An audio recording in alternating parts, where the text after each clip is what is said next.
Le chrétien ne demande jamais pardon à Dieu pour ses péchés. Quiconque demande pardon à Dieu pour ses péchés n'est pas chrétien.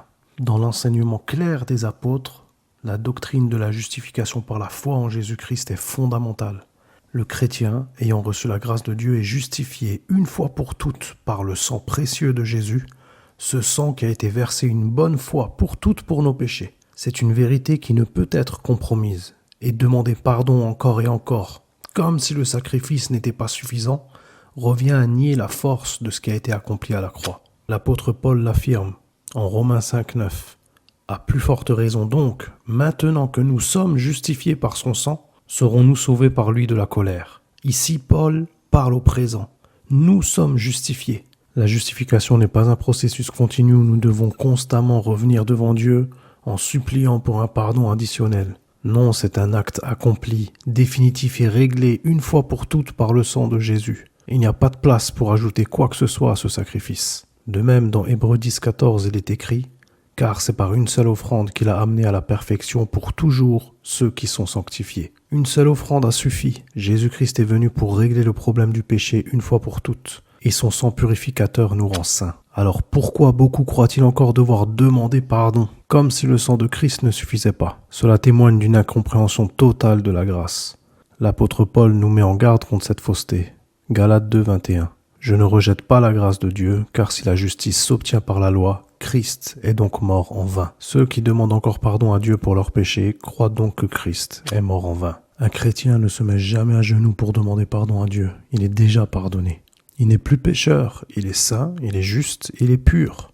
Demander pardon continuellement, comme si on devait se justifier par nos œuvres, c'est rejeter la grâce offerte par le sacrifice de Jésus. C'est aussi nier l'œuvre achevée à la croix. Par ailleurs, les Écritures nous montrent que le chrétien est désormais une nouvelle création, sanctifié, purifié, justifié. 1 Corinthiens 1 au verset 30. « Or, c'est par lui que vous êtes en Jésus-Christ, lequel, de par Dieu, a été fait pour nous sagesse, justice et sanctification et rédemption. » Le chrétien n'est donc pas un pécheur condamné à une pénitence et une repentance sans fin, mais c'est un saint justifié, sanctifié, revêtu de la justice parfaite de Christ. Prenons Acte 2, 37. Ici, il est fait mention du discours de Pierre le jour de la Pentecôte, juste après avoir reçu le Saint-Esprit. Après avoir entendu ce discours, ils eurent le cœur vivement touché, et ils dirent à Pierre et aux autres apôtres, « Hommes frères, que ferons-nous » Pierre leur dit, « Repentez-vous, et que chacun de vous soit baptisé au nom de Jésus-Christ pour le pardon de vos péchés, et vous recevrez le don du Saint-Esprit. » Ici, Pierre dévoile les 3 conditions pour être sauvé, et quiconque ne les remplit pas ne sera jamais sauvé. La repentance dont parle Pierre ici n'est pas l'acte de supplier pour un pardon supplémentaire. Non, jamais. Pierre, il est celui à qui Jésus a donné les clés du royaume des cieux, en Matthieu 16, versets 18 et 19. « Et moi je te dis que tu es Pierre, et que sur cette pierre je bâtirai mon église, et que les portes du séjour des morts ne prévaudront point contre elle. Je te donnerai les clés du royaume des cieux. Ce que tu lieras sur la terre sera lié dans les cieux, et ce que tu délieras sur la terre sera délié dans les cieux. » Donc les clés que Jésus lui a données sont ces 3 choses. La repentance, le baptême au nom de Jésus-Christ pour le pardon des péchés, et la réception du Saint-Esprit. Prenons également Jean 3, la discussion de Jésus avec Nicodème. On y retrouve ces 3 conditions. « Mais il y eut un homme d'entre les pharisiens nommé Nicodème, un chef des Juifs, qui vint auprès de Jésus de nuit et lui dit, « Rabbi, nous savons que tu es un docteur venu de Dieu, car personne ne peut faire ces miracles que tu fais si Dieu n'est avec lui. » Jésus lui répondit, « en vérité, je te le dis, si un homme ne naît de nouveau, il ne peut voir le royaume de Dieu. » Nicodème lui dit, « Comment un homme peut-il naître quand il est vieux? Peut-il rentrer dans le sein de sa mère et naître ?» Jésus répondit, « en vérité, je te le dis, si un homme ne naît d'eau et d'esprit, il ne peut entrer dans le royaume de Dieu. » Concernant la repentance, ce n'est pas délaisser l'adultère, le vol ou le mensonge. Est-ce qu'un homme vivant sur la terre pourrait seulement arrêter de pécher? Ça, c'est de l'hypocrisie. Si votre pasteur vous fait croire que c'est cela le repentir, c'est un faux homme de Dieu. Pour comprendre de quel repentir Pierre parle, il suffit de voir à qui il s'adressait. Ces gens à qui Pierre parle, que faisaient-ils hier et que Pierre leur demande d'arrêter de faire aujourd'hui? Acte 2 au verset 5. « Or, il y avait en séjour à Jérusalem des Juifs, hommes pieux, de toutes les nations qui sont sous le ciel. » Donc c'étaient des Juifs qui se voyaient déjà pieux à travers la loi. Il s'adressait donc à des Juifs qui se voyaient pieux et leur demande de se repentir. Mais se repentir de quoi alors? Après la résurrection de Jésus-Christ, que se passe-t-il? Que doivent faire ces Juifs? En sachant qu'il est dit en Romains 10 au verset 4, « Car Christ est la fin de la loi pour la justification de tous ceux qui croient. » Donc Christ a mis fin à la loi, car personne ne peut être justifié par la loi. Pierre leur dit donc que cette croyance que vous avez, pensant que vous allez être juste en ne plus volant, en ne commettant plus l'adultère, en ne mentant plus, en payant les dîmes, etc., il leur dit de changer de croyance. Ces Juifs adoraient Dieu à travers la loi, mais comme il y a un changement de dispensation, un changement de loi, il y a aussi un changement d'adoration. Christ est allé à la croix et il en a fini avec la loi. Pierre leur dit donc de changer de mentalité, de changer de croyance. La repentance selon la Bible, c'est comme Jésus l'a dit à Nicodème, c'est naître de nouveau, adopter une nouvelle croyance, une nouvelle mentalité. C'est que celui qui adorait Dieu en pensant qu'il faut aller dans un temple, il doit changer cette croyance. Que celui qui pensait adorer Dieu à travers la loi, il doit changer cette croyance. La repentance, c'est que celui qui faisait des sacrifices pour adorer Dieu, il doit abandonner ces pratiques-là. Que celui qui payait la dîme pour adorer Dieu, il doit abandonner cette pratique.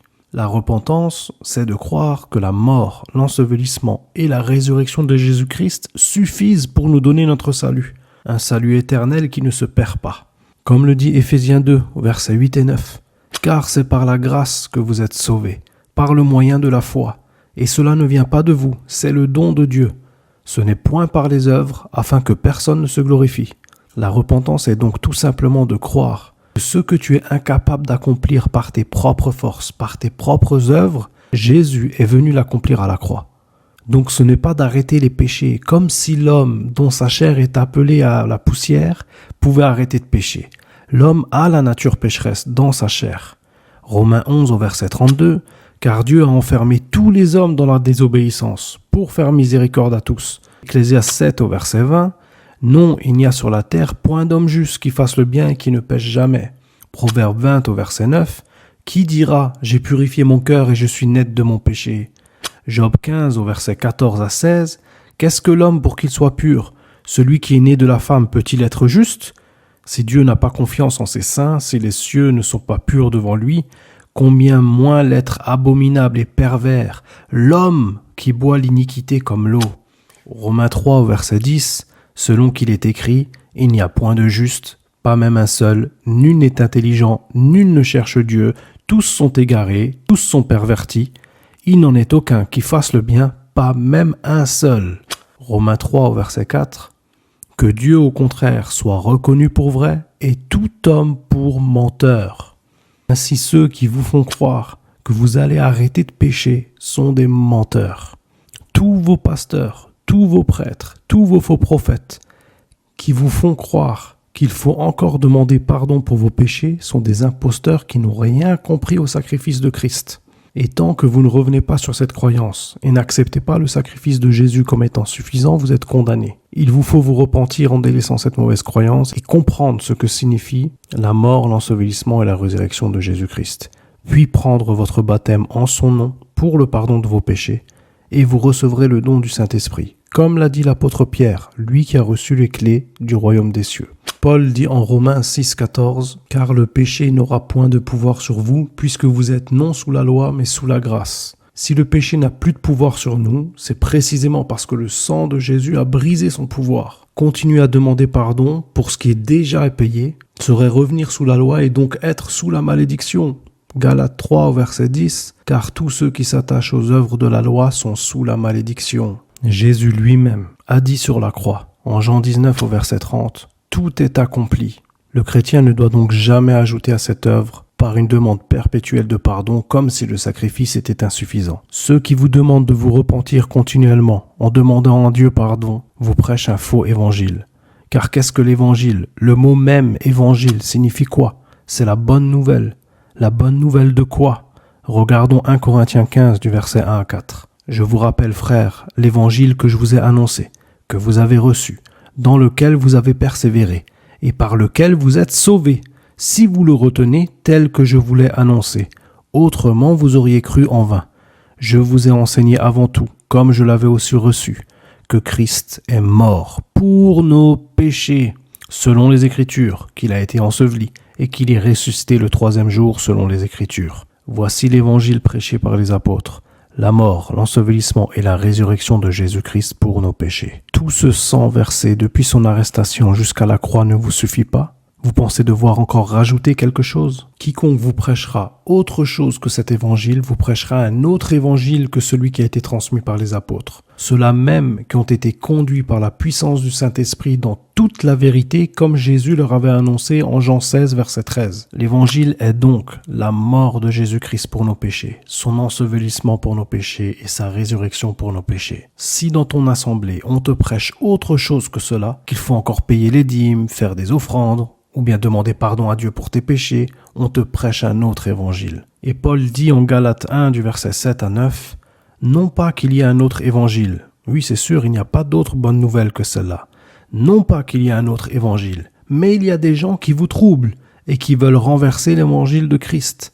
Mais quand nous-mêmes, quand un ange du ciel annoncerait un autre évangile que celui que nous vous avons prêché, qu'il soit anathème, qu'il soit maudit. » Effectivement, il n'y a pas un autre évangile, il n'y a aucune autre bonne nouvelle. La bonne nouvelle est que Jésus-Christ a tout payé à la croix. Si votre évangile, votre soi-disant bonne nouvelle, est que l'homme doit arrêter de mentir, arrêter de voler, arrêter de se mettre en colère, de forniquer, etc., où est la bonne nouvelle là-dedans? Pourquoi Jésus est donc mort? Votre évangile est maudit et il ne sauve pas. Ainsi, si vous voulez rencontrer les vrais hommes de Dieu, afin que vous soit prêché le véritable évangile, celui que Pierre et les autres apôtres ont prêché, voici une liste de contacts selon les pays. Contactez les hommes de Dieu, vous ne pourrez jamais être sauvés sans avoir rencontré la véritable Église de Jésus-Christ. Contactez-nous, vous entendrez la bonne nouvelle de la mort, de l'ensevelissement et de la résurrection du Sauveur de l'humanité, le Dieu tout-puissant Jésus-Christ.